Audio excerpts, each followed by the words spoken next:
वक्त का ये परिंदा रुका है कहाँ। मैं था पागल जो इसको बुलाता रहा।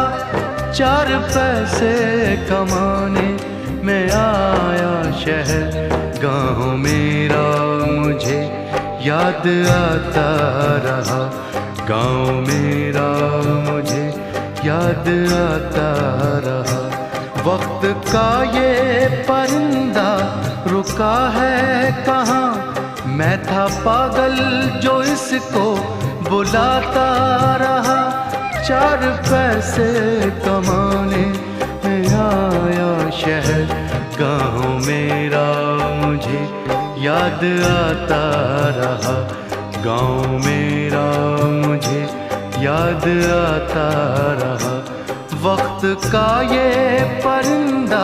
देखिए इसमें भी हम सॉल्वेंट लगा के इसको हम अच्छे से फिक्स कर दिए।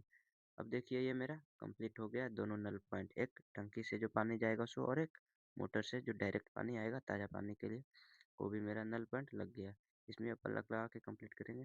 देखिए पाइप मेरा कितना दूरी से आया हुआ था, नीचे ढलाई तोड़ के लाए थे, दीवार में पेंट हुआ न्यू, इसलिए वीडियो को लाइक शेयर सब्सक्राइब जरूर करें।